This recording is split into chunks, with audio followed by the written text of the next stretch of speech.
All right, so this seminar is on homeschooling high school. So let me tell you a little bit about me. My name is Erin Sands. I am the regional representative for Long Island for Homeschool New York. And I have been homeschooling for going on 21 years. This next year will be 21 years. I'm 5 children. 4 of them have graduated. So I have one that's going into 11th grade. They've gone on to a mix of college, military, or both, the workforce. So I have a lot of experience and I've helped a lot of people in homeschooling for high school and record keeping. So that's what we're going to be going over tonight. Okay, so what we're going to be going over is, your 4-year roadmap, and that's going to be your record keeping of what you're going to be doing for those 4 years of high school. There really is no exact path for every single student. Everybody's doing different things. And so, you need to be flexible. We're going to be talking about a lot of planning. Okay, so the first thing I always tell people is waiting until 9th grade is to plan is actually a little late. So if you're already at 10th, 11th, even going into 12th grade, you want to get started planning now. So what I really tell people is, you really want to start this before 9th grade, in 8th grade, because you want to have a plan and your transcript and you want to have a map, and you're going to use that because you have your New York requirements. If you are in New York on this webinar, that you want to make sure you hit the minimum, and you don't want to get to 11th or even 12th grade and realize you forgot something. Like government participation is a good example of that. Everyone forgets that in New York. They think it's a government class, and it's actually a civics, really, where that is supposed to be actual participation in government, where you're actually either going to a school board meeting or participating on a debate club or going to our Leah's legislative day. So a lot of people miss that one. So it's important to have your plan of when and what you're going to be teaching over the 4 years so you get everything in. Another good idea we'll go over is this record keeping, is you want to be keeping records now and as you go along, because you don't want to be scrambling in 12th grade trying to remember what you did back in 9th grade. That's particularly for any kids that are going to be playing sports in college, because the NAACP, they want extensive records. So it's a really great idea to keep all those records, because honestly, you're really not going to remember maybe what curriculum you used, how you graded something, and you're going to need all of that information. We're not trying to copy the public school. So even though you might see standard classes in a public school, for example, the general science layout is, earth science, biology, chemistry, physics. That doesn't mean you have to follow that, but you do have to teach your science classes and your social studies classes, but you really can be flexible. In math, you're generally going to see algebra 1, algebra 2, geometry, trigonometry, or pre-calculus. But, after you hit your requirements, you might want to do business math or something like that. So you don't have to actually follow the public school. Okay. All right. So when you're making that 4-year plan, you want to be thinking of the end in mind. Now, a lot of them, you probably don't know, or their kids don't know what they're going to be doing at the end of high school, and that's fine. But, there's a minimum that you want to do if your child's going to be going into the workforce or trade school or military, community college, 4-year college, or competitive college. So I always tell people, really try to plan for at least the 4-year college model so they are ready for it, because even though you think they might not want to go to college, because it would be too late to plan that in 11th or 12th grade if you haven't taken what colleges require, and now your kid decides, hey, I actually do want to go to college. So shoot for that, and then if you end up doing a little less, or you change, or they're going to the military or workforce, at least you have all of those things, those courses covered. All right, so this is where I'm saying we want to start planning in 8th grade. So if you haven't done this and you have a 10th or 11th or going into 12th grader, then I definitely recommend you do this over the summer. And this is planning all 4 years. This is your map.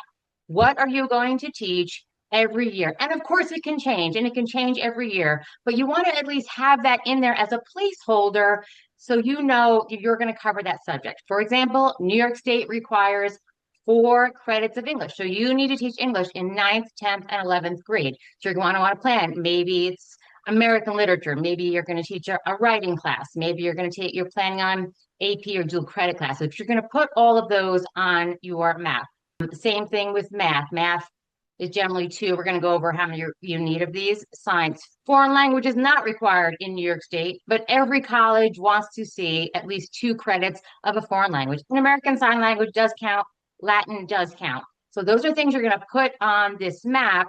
So you're going to go based off the regulations and based off what you think your child is going to be doing and make sure every single thing is in there and planned. And then every year you're going to be referring to this map of what you need to plan for each upcoming school year.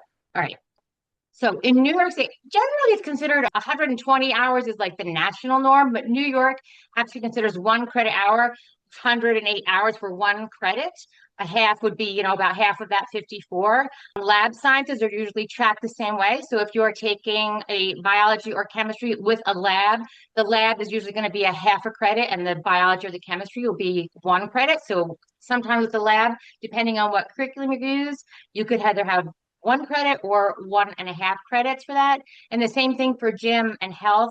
People get a little wonky on electives because especially if an elective is something physical, for example, say you have a child that is in an orchestra, playing an instrument in an orchestra and how many hours. So you have to kind of think of like what's reasonable. So a half a credit would be, if you're playing in a band or orchestra, a couple hours a week is going to give you the 1 to 2 hours a week. You kind of have to judge.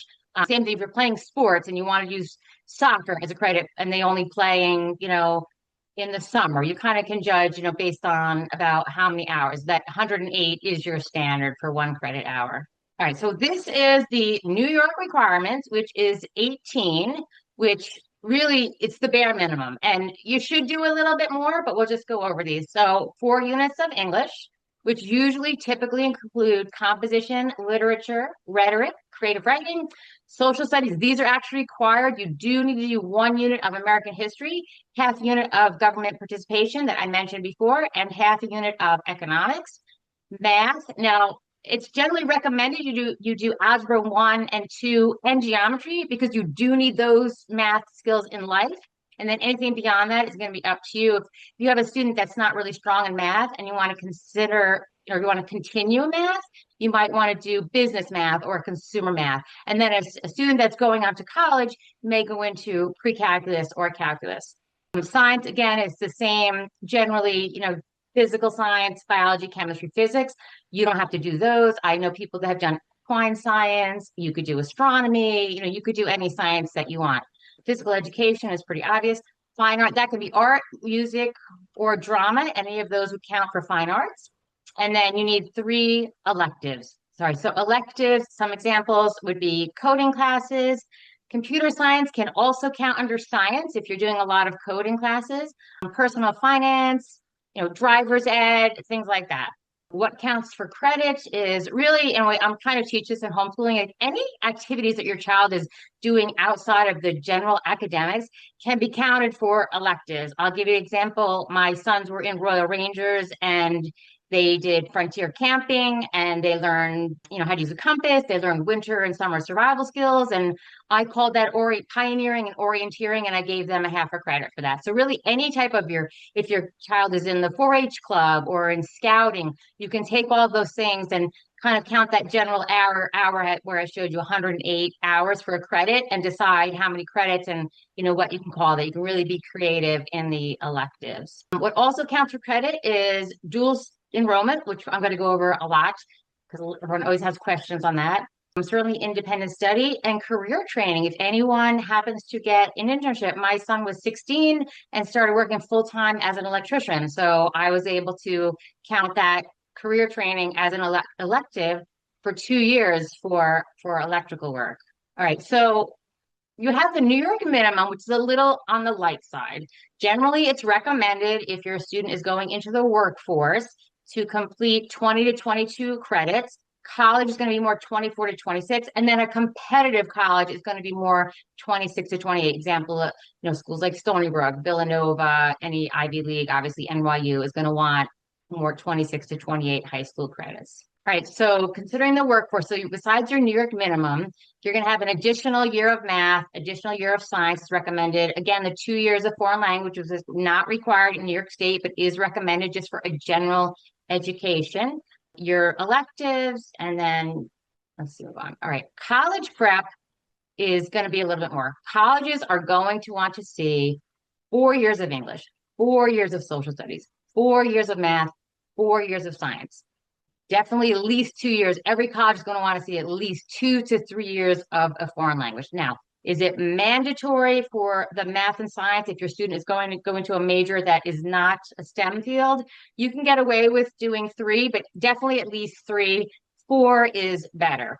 Now, if your child is looking for a more competitive college, that's when you want to really, you got to hit at least four or more. So when you see 4+, what that means is taking some dual credit or AP or some just additional rigorous classes to get into the more competitive colleges. So for English, for social studies, for math, for science, almost every competitive college wants to see at least 3 years of a foreign language. And then your gym, and you'll see too, a lot of competitive college want to see 4, 5, or even 6 high school electives. And you can tell that when you're ready and you start looking at colleges, you look at what their high school requirements are, and you'll see the difference there. Okay, so I just mentioned before, and I'm going to spend some time on this, and there's probably going to be a lot of questions. So everyone always wants to know about dual credit, which is taking a college level class where you receive high school credits. So, for example, if you took an AP history class, you would get 1 high school credit for that, and that class might be worth 3 or 4 college credits. You're getting both at the same time for that one class. I'm going to go through each one of these and what the difference is. So there's AP, there's dual enrollment, there's CLEP, and there's ACE credit. These are there are some additional, but these are the main ways that you can get college credit in high school. Now, why would you maybe want to do that? There's a couple of reasons. It will save you a lot of money if you could knock out some of your college credits in high school because they are much less expensive than when you're a full-time student. It looks really good on a transcript when you're applying for more competitive colleges to show the college that your student can handle college level work. It's not for everybody. It is more rigorous, so it really depends on the child. Don't push your kids into a college level class if they are not ready for it, or if you're considering it, maybe just do one at a time. Don't decide, okay, it's 11th grade and we're going to do full-time college credit when they've never taken a class before, because you don't want to set your kids up for failure. All right, so first we'll talk about advanced placement. You guys all know these ones because most of us went to public high school and you're familiar with advanced placement. Homeschoolers can take advanced placement classes. There's 2 ways you can do this. You can take an actual class, they're usually a year long. Some companies that offer that, well, HSLDA has really good ones. Pennsylvania Homeschoolers has been around forever. They have a lot of subjects in AP classes. Patrick Henry's offering some, and then there's some other, you can Google, so there's some other companies that are now offering them. So advanced placement classes are usually pretty rigorous. So they are for a student that's ready to handle, some heavier work. The way you get credit for that is by taking the AP exam. Now, the AP exam is offered once a year in May. And colleges are going to want to see a 3, a 4, or a 5 to receive college credit for that class. Some colleges, the more competitive colleges, will only accept a 4 or a 5. So you can take the AP class and then take the test. You also are allowed to study on your own or just teach that subject, and anyone can take the AP exam. You don't have to have taken an official AP class to take the AP exam. I kind of put here, one of the downsides of AP is that test is only offered once a year. So if you spent the money to take an AP class for the year and your child wasn't a good test taker and maybe only got a 2 on that exam, the downside is you're not getting credit for that. And if you want to retake it, you have to wait all the way until the next year. And now, remember all that material. So that's one of the downsides of AP. But they are good, rigorous classes. Okay, the next is dual enrollment. Now, dual enrollment is actually enrolling in a real college class. You can do this either in person or online. So wherever area you live in, pretty much every community college in the state offers dual enrollment while you're in high school. Most of them will not allow you to take a class until you're in 11th or 12th grade, but some of them do allow 15-year-olds with special permission from the dean. You can do these online also. There's plenty of colleges. I mean, obviously Liberty University is one of the biggest online colleges in the world, actually. They have a lot of classes. Almost every college, except for a higher level, I'm seeing early college or dual enrollment for high school students. So now it's the same thing. You're taking an actual college class. Usually, if you're taking an online class, they're 8 weeks long. So the semester is condensed. If you're taking it in person, it's going to be the whole 16-week semester. So this, like I said, this does double duty. You are going to get college credit and high school credit at the same time, as long as you score a C or better in that class.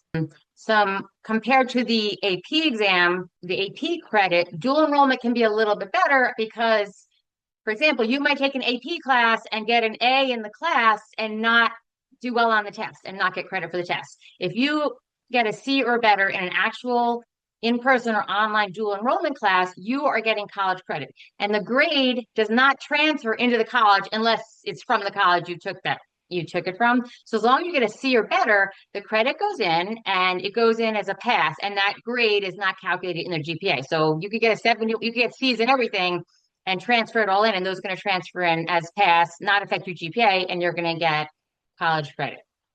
They are rigorous, again, because usually, especially the online classes, because it is the 16 weeks condensed into 8, most colleges, again, will not allow you to take that until you are in 11th or 12th grade. And most of the schools that offer it will only allow a maximum of 2 classes at a time. And it's a good idea to do 2 at a time because, again, like they're pretty rigorous, and 2 is enough unless you have some like superstar kid that can handle like a ton of work, but it is a lot of work, and it is a big change, from going from your high school level classes to college dual credit. I always tell people, just my personal opinion is start with English 101. The reason is it's not that hard of a class, and it's a great class to start before you start taking more college classes, because English 101 raises your writing level up to a college level writing ability before you start taking other classes where you have to write papers, and you get very familiar with what type of formatting that college wants for references. So it's a good idea to do that. Okay, and let me go. All right, so the next slide. This is a CLEP test. So let me explain CLEP test to you. So this is college level entrance placement exam. So you can take CLEP tests at your local community college. So you actually, to take these tests, you register on the College Board website, which is the same as where you register for the SAT. There's many subjects that have all of your basics, your English, math, science. They have Spanish and French, I think, and then maybe one other language. So the way a CLEP works, so this is just self-study for the test, and then you are going to go and you take one test. And again, if you score a C or better, which is a 70 percentile, usually that scores around like a 50, the way that score works, you get college credit. Now, CLEP tests cost, the test is about $90, and then the community college will also maybe charge you a fee, usually of around $30. So for $120, you can get 3 college credits. So for example, my son, we did high school U.S. history. My son was in 9th grade and just loved history, really was a history buff. We studied for 2 weeks and had him take the CLEP, and he got 3 college credits. Another little bonus is if you prep with Modern States, they actually give you a voucher to take the CLEP for free, for the voucher for the $90 fee.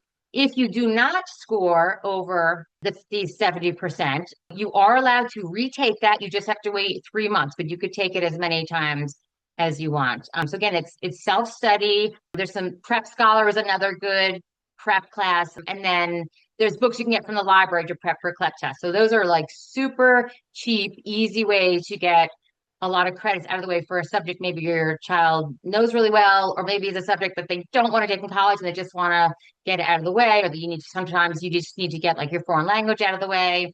So that would be a CLEP test. And then here's Modern States that I just mentioned. Okay. The next way, which is becoming more and more popular now, is ACE credit. So technically, when you take a CLEP test, you're getting ACE credit, which is the American College, I can't remember, examination something. All right, so there are a lot of companies now that are offering ways to get ACE credit. So I'm going to go through a couple of them. Some of you might have heard of these, all right? So these are companies where it's either taking a class or self-study and taking an exam, And they have partner colleges that will, as long as, again, you score a 70% or better, you get college credit. The grade does not transfer in, it just goes in as a pass. Study.com is probably the biggest one. Study.com, you pay a monthly fee, which is about $250 a month, and you're allowed to take up to 2 classes at a time. Study.com, out of all of these I'm going to go over, probably has the most courses. They have a lot of subjects. Like there's some 300 level subjects, business classes. They have nursing, they have education, they have a lot of classes. They usually take, you can do the class in about 2 weeks. Most of them is just reading the material, watching the videos, taking the quizzes, and then taking tests, and then you have a final at the end. These are all, I'll go through them, designed again to get credit done fast, quick, and cheap. But I say this is a real solid, these are solid courses where you're really learning the material. No. If you really want your child to really learn the material, take a dual credit or take an AP class. These are really designed, like I said, to get credits done, maybe especially like it's really good. Like say there's a bunch of classes you don't want to take, or you have to take math, or you hate history and you just want to knock out some general ed classes. This would be the way to go. Sophia Learning is another one. That's cheaper. That one is, I believe, $100 a month to take Sophia classes. They don't have as many as Study.com, but same thing. They let you take 2 at a time. Straighter Line is a little different. It's an actual class. You're actually turning in assignments and getting feedback, and they have a tutor option for that one. So that's a good one to do for math. And that one, it's also, I think, around $100 a month. And then you just purchase individual classes. They usually give you your first class for free. Alex is for math only. I love Alex for a kid that needs to get a math credit, like a college algebra or pre-calculus, and doesn't want to take math in college. Because the way Alex works is you take an assessment test, and then it fills up your pie, and then it fills up what you know. And then it teaches you the math, you do the problems, and then it keeps assessing you as you go along, and more of the pie gets filled in. And then say if you get assessed and you forgot something, that pie will open back up again. And you keep working it until your pie gets to 70%, and then they give you a final. So same thing, if you don't get over 70 on the final, they just open the pie back up and you just keep doing problems. So Alex is it's really cheap, $25 a month, guaranteed to get 3 math credits out of the way, as long as you just keep working it. You can do it for a couple months, you could do it for a couple weeks. I always tell people about that one because some kids just hate math. And then the Sailor Academy, that one's also a little cheaper. They're all pretty similar. The main one, like Study.com has definitely the more choices, but a little more expensive, but way cheaper than taking any dual credit class or online class. Like I said, a way to knock out a lot of college classes. Liberty University, for example, will take up to 90 credits. Now, you can't get 90 from all these because they don't have everything, but those are a partner college. Regent University, Purdue Global, those are all like partner colleges. You can go on the websites. The downside to these is not every college takes these. So you need to look at who their partner colleges are and who takes their credit, because, for example, Stony Brook University is not taking any of these credits. So even though they look good on a transcript and they show ACE credit that you passed a college class, you're not going to get credit for these. So these are more for mid-tier to lower tier colleges, or if you were getting an online degree that you want to get done pretty quickly. So like my son, who was an electrician, we started doing this in 10th grade, and he did a lot of these. So he did an entire bachelor's degree by 19, and the total cost, I think, for us was like $16,000 for a 4-year bachelor degree using a combination of these. All right, so then I gave you just a general comparison. So AP, $100 exam, but I do have to say the AP classes are usually around $1,200. They're not cheap. Dual enrollment, I've seen anywhere from $200 up to $1,200, depending on the school. CLEP, again, it's $95, but you usually have to pay the community college fee, so it's about $130. ACE, those are all different, but they're all within the $100 to $250 range. And then just mention that Modern States. So Modern States, like I said, is great if you want to prep. And then, there's really no risk. You get the voucher for free, and it'll cost you $30, even if you don't, pass the test. It's a good risk. So this is just that reminder before you go crazy and start planning a million, dual credit or CLEP credits, verify whether they're going to transfer. You can always email the college that you're thinking you're interested and ask them directly, and they'll let you know whether those credits are going to transfer. Dual credit and AP are pretty much always going to transfer to any college. The only condition for that is if as long as you get that AP score of a 3, 4, or 5. But any dual credit class, pretty much almost every dual credit class that you pass is going to transfer in. Now, it might not transfer in specifically for that class. It might go in as an elective, but you're going to get college. You're guaranteed you're going to get college credit pretty much for any dual credit class. Does anyone have any questions before I move on? Because people always have a lot of questions on the dual credit. Okay, we'll move on.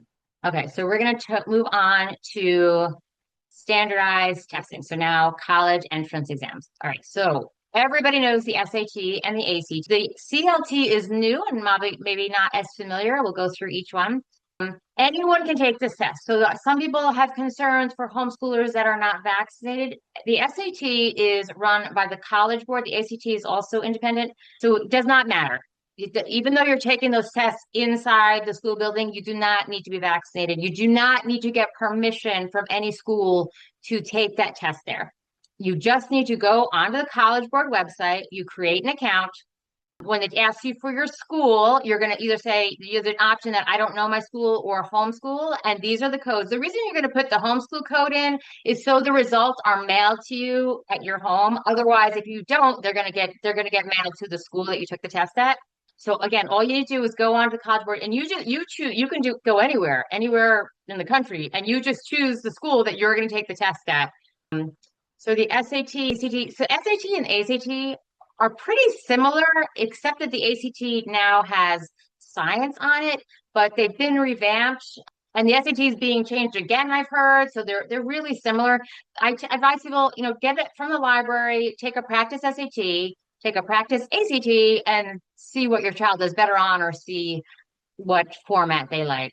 If you have a child that you know is going to college, you want to start SAT prep as soon as possible, really, ideally, 9th grade. Because by the time you get 11th or 12th grade, it's really too late if they're not already scoring like a decent score or what they need to get into the school they want.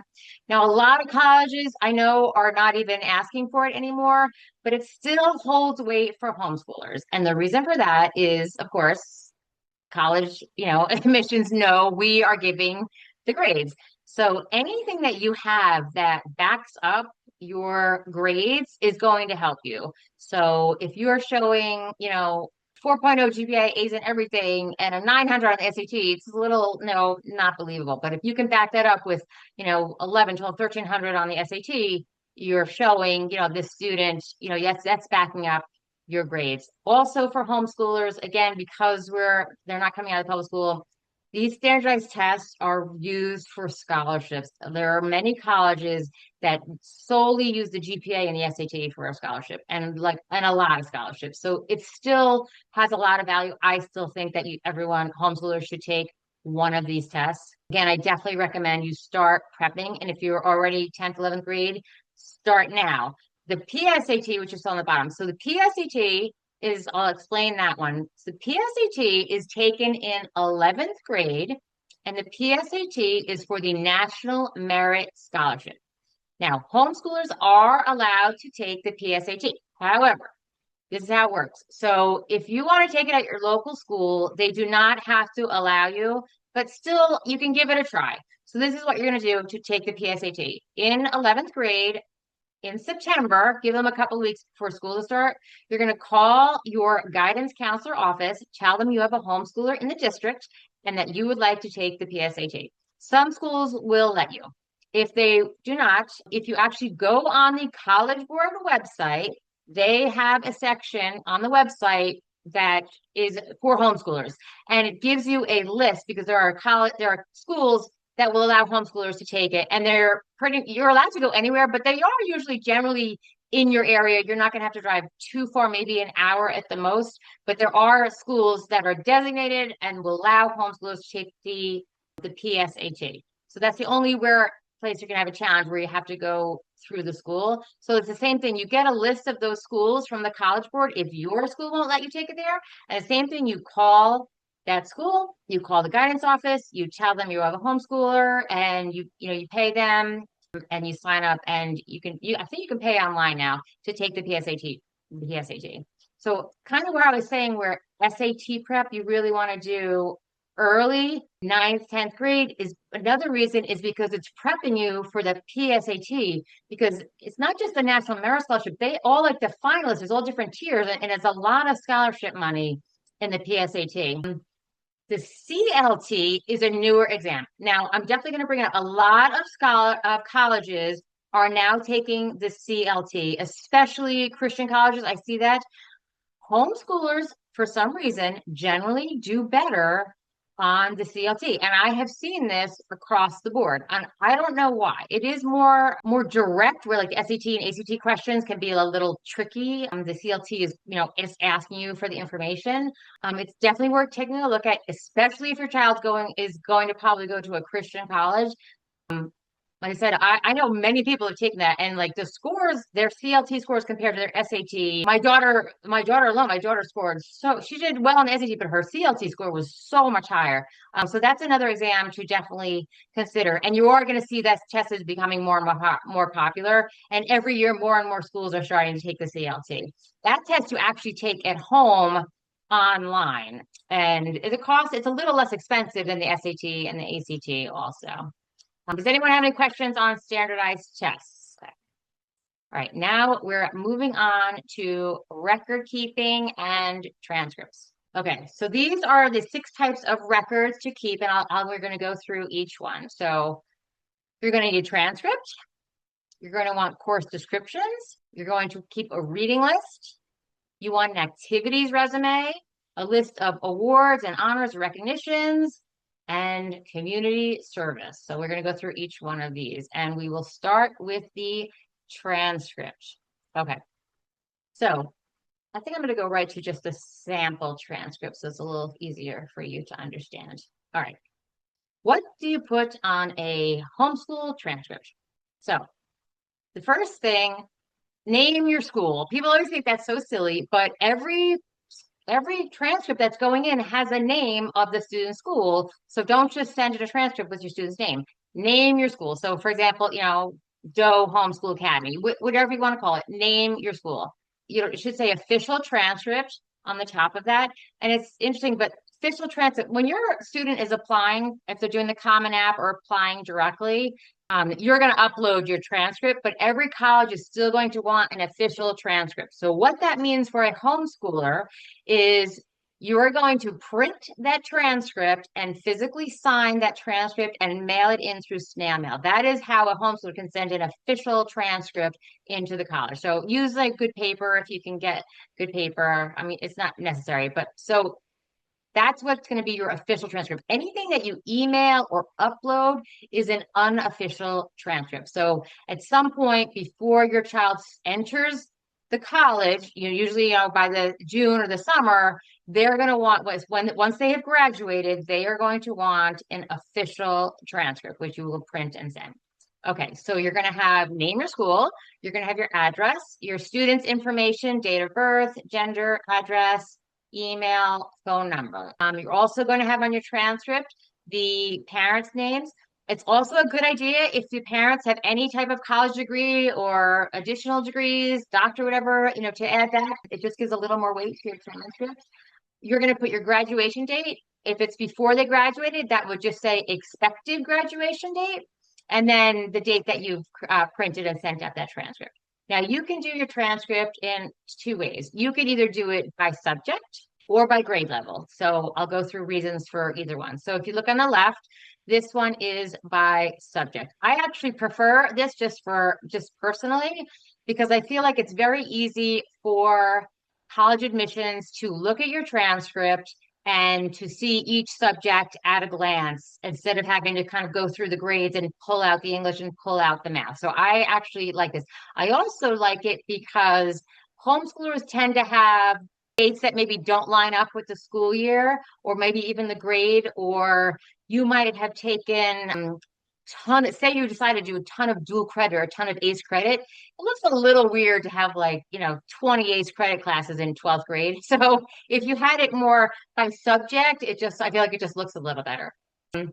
If your student has taken any class that is an honors class, or like I said, a CLEP or a dual credit, you're going to indicate that on your transcripts. If you look on, if you can see, I don't know if it's too shiny for you, but so for English, there is an AP British literature. So that is listed as AP. The science, there's an honors physics science. So indicate it if it is honors. If it was an actual dual credit, there's a couple there. There's calculus under math, and in parentheses, write the name of the college that you took that class. That's which is Anytown University. There's a couple other ones, Intro to Python. And then the same thing if you took a CLEP test, you would call that an honors class and put that if you took a couple of CLEP tests, put that on the transcript. Honors class as noted by passing the ACE recommendation for whatever it was, biology or whatever, class that you took a class. Put that on the transcript. You're going to, if you're doing it by subject, you are going to put the date that that class was completed. You're going to list how many credits that class was, and you're going to do the grade. Now, you can do letter grades, you could do number, you could do plus, you can do minus, whatever you want. It's just that whatever you do decide, you need to have a guide or table. And if you notice on the very bottom, grade point equivalents, you have to show somewhere what those grades are equivalent to. Or if you're using plus or minus, whatever A plus is, 96 to 99, whatever you're using, you do need to indicate somewhere on your transcript. Also put on the transcript any test scores, SAT or ACT, and of course, you can super score. If you're not familiar with that, super score means you can take the best score of either section at any sitting. So if the September math score was the highest and the November English score was the highest, that's what you would put. You would super score. You want a total summary of total credits earned and total cumulative GPA. Also list on your transcript if you have community service hours, you should have some, hopefully you do, and any extracurricular activities. So an easy way to kind of cram all this in, because you really want this on one page. Every transcript's on one page. Try not to go smaller than an 8-point font, but try to squeeze everything in one page. And that's why maybe you play around by subject or by grade to squeeze it into one page. So when you put your activities, you're going to list what grades. That's what you'll see down at the bottom. I know it's really tiny, but the grades are listed for each one of those activities. So I can see 8, 9, 10, 11, 12. And any type of awards or achievements or leadership positions held in any of those will all go in that section. Okay, so then if you go to the right side, this one is transcript by grade level. So I'll just mention, as you can see, there is a class in 8th grade. So if you take a high school level class in 8th grade, you can count that towards your high school requirements, and you will list that on your transcript. So Algebra 1 is a high school level class. This student took it in 8th grade, so that's how it is listed. Now it's also these are the same transcripts, just two different forms. So that Algebra 1 is on the other transcript by subject, just with the date of 6/22 for completion. You can use pass fail for anything, music. You could use that for gym if you want.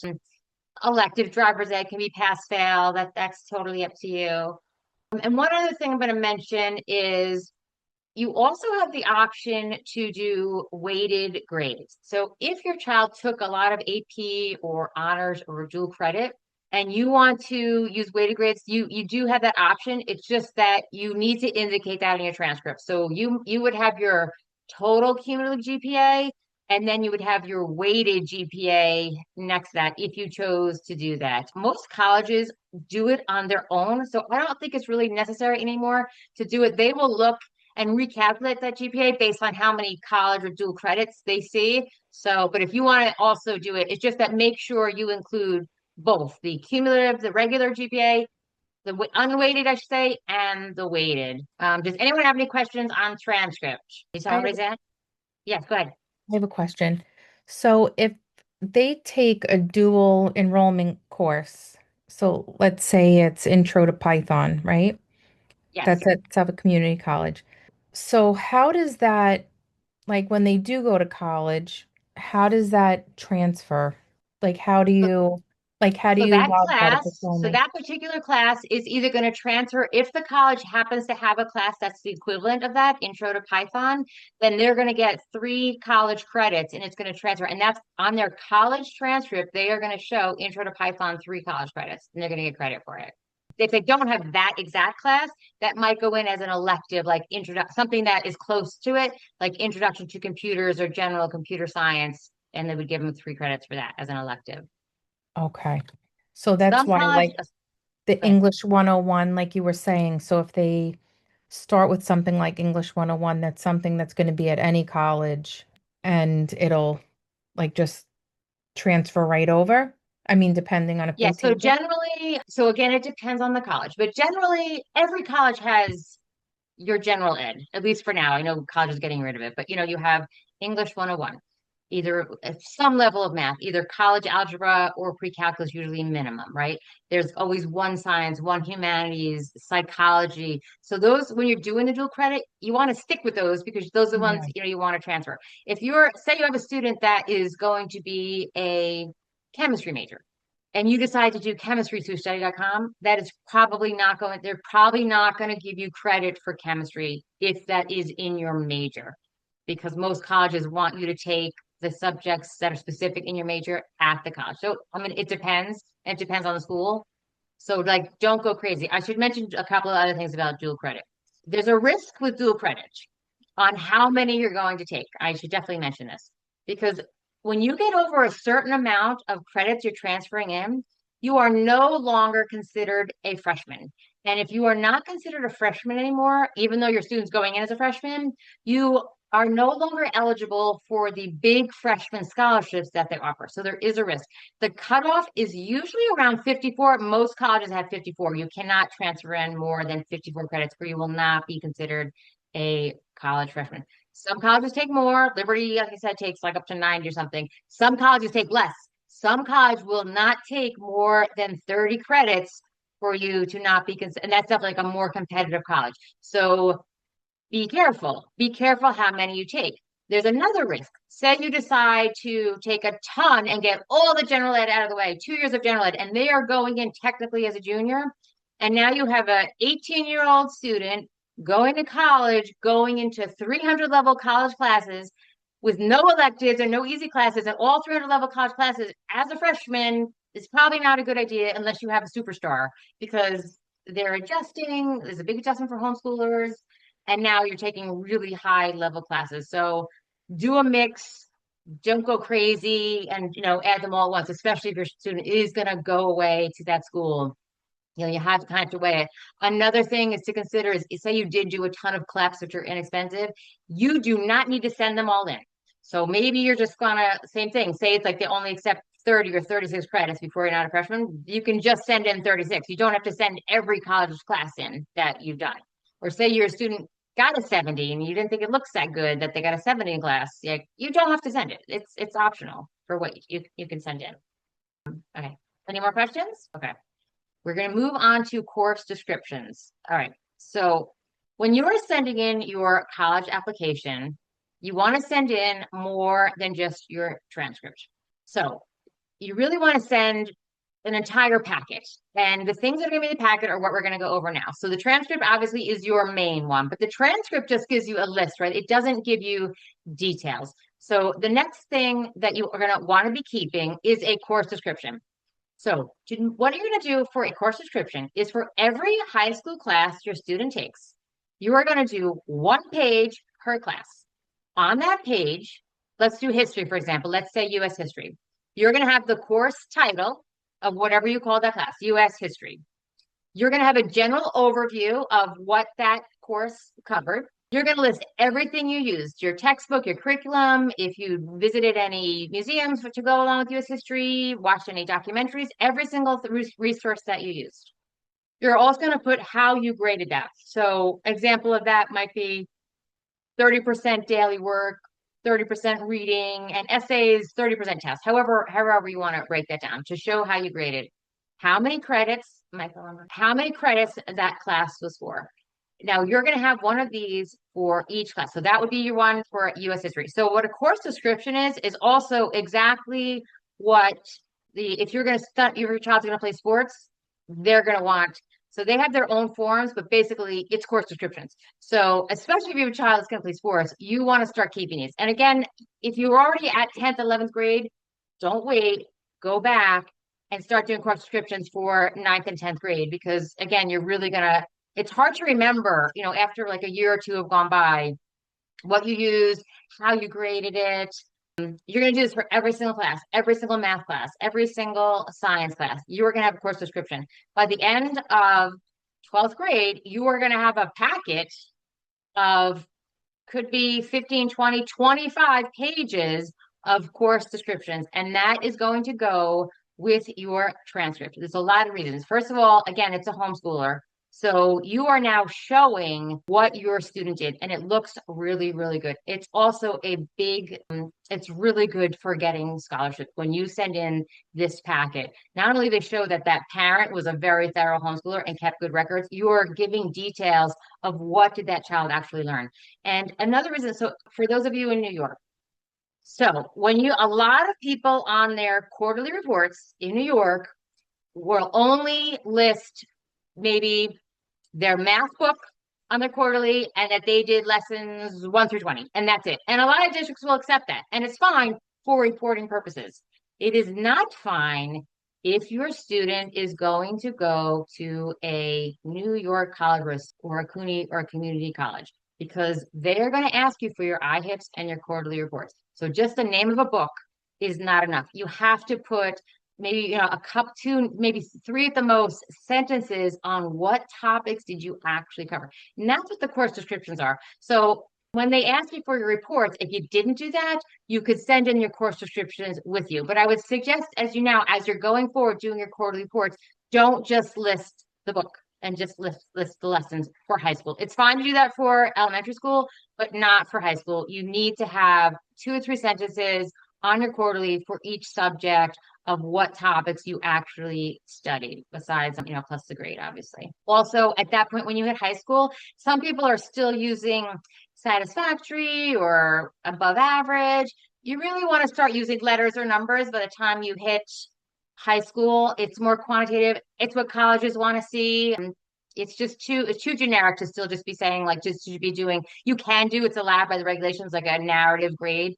But by the time you hit high school, you really want letters or number grades. Okay, course descriptions. Okay, next.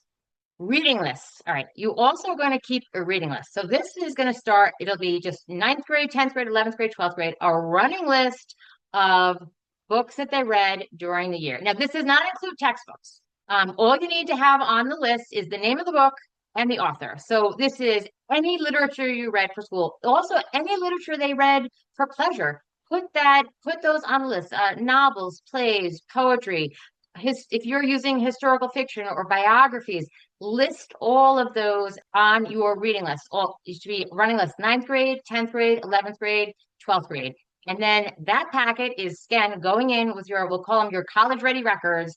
So we got transcripts so far, course descriptions, and a reading list. So same thing if you're kind of further along grades and you haven't done it, try and go back to your records and make a reading list for all 4 years. Okay, next, activities, honors, and community service. So this is keeping lists. And it's funny too, but like, I don't know, maybe it's just get old, but you forget. If you don't remember, like, oh, like I forgot my kids in a mission trip as a big thing, just like, oh, I forgot to put that on. You have to keep track again, like every year, keep them, however you're keeping your records. Any clubs that your kids are in, even if they're going to youth group, put that on, like youth group, whatever, whatever church youth group. If they volunteer for VBS, that goes down. Again, any type of roles, responsibilities. Did they win an award? Did they win any medals? Were they captain of the team? Jobs, definitely. Always, write down whatever jobs, how many hours they worked, what they did on that job. Community service, keep track of all of your community service and all of your hours. Who did they do the community service for? What organization? A contact for whoever they did that work for that can verify that, and keep track of those hours.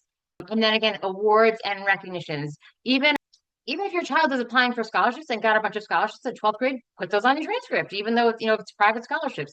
Anything like that should all go on your transcript, but you should also have a separate paper that's going with your college ready records of all of your activities, honors, and community service. Because that transcript you saw, you're kind of just jamming in and just putting a list by grade. But on this paper, you can put a little, now you can add a little bit more. Say they were the captain of the team or they held some type of leadership position, and you could write a little bit more like what were their responsibilities? What exactly did they do? And it's just another thing that makes your students stand out, makes them look better, gives them a better edge in getting into the college and also for scholarships. Okay. I have a quick Timeline. question. Yes, go The ahead. So you want to do a separate page for that, right? Yes. Okay. Yes, so it's going to be a whole packet. So when you're ready to send in, your child fills out the common app and you're going to put a lot of the stuff on the common application. And then you're going to physically print out an entire packet that is going to the college with, like I said, your official transcript that you sign, Mhm. your, your reading list, your awards list, your course descriptions. That's all going in. All right, so timeline. So for those of you who are still have students that are in eighth grade, this is where you're kind of getting an idea, discussing your child's future goals. Sometimes you have an idea and you know what they're going to do. Sometimes, most times I feel like, you don't.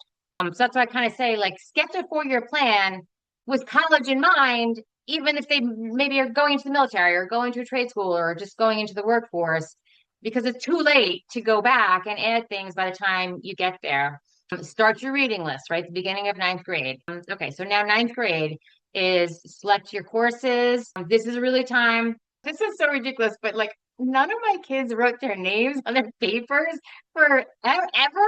And when they started college, it was like, you have to write your name on the paper.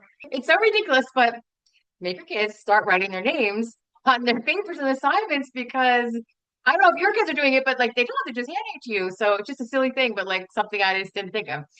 Building study habits, like, when you're starting into high school is when you really need to start transitioning to independent learners, like where they are teaching themselves, they are learning time management, they're responsible for their own work, and the handheld holding, needs to kind of, start to back off. Start those course subscriptions in ninth grade. If you're already past there, start them now. Get on them like as soon as possible. And then just like every year as you go, at the end of each year, write down, what you did, what you used, how you graded it. Keep good records and keep everything. 10th grade, and then you're going to start having electives with their outside activities. If you want to do the PSAT, you're going to start practicing the PSAT in 10th grade. If you're already practicing for the SAT, that the PSAT is a little easier. So that really is prepping for the PSAT. Continue take your activities. 11th grade is a time to start considering AP or dual enrollment. Take the SAT. So because the SAT and the ACT are super scored, it's a really good idea to take that as early as ninth grade because you can take that as many times as you want. And a good reason to take it in ninth grade and to take it more than once is you get rid of a lot of the test anxiety and you get a base score. And again, when you take it in ninth or 10th grade, you can kind of see where your strengths and weaknesses are and what you can work on. If you wait until 11th grade and you saw like, wow, I really bombed the grammar, you don't have a lot of time to work on it and prove it. But it's just too late by then. And it is really important. There are a lot of scholarships if you need that. Okay. And then, yeah, so you're going to start researching colleges around 11th grade and seeing, every college has different requirements. When you start to narrow down, you're going to start looking, what do they want on a transcript? What requirements, what do they want to see that you took in high school? When you hit 12th grade, you're going to be finalizing that transcript, completing your college application, and confirming your graduation date. And then your child is graduating.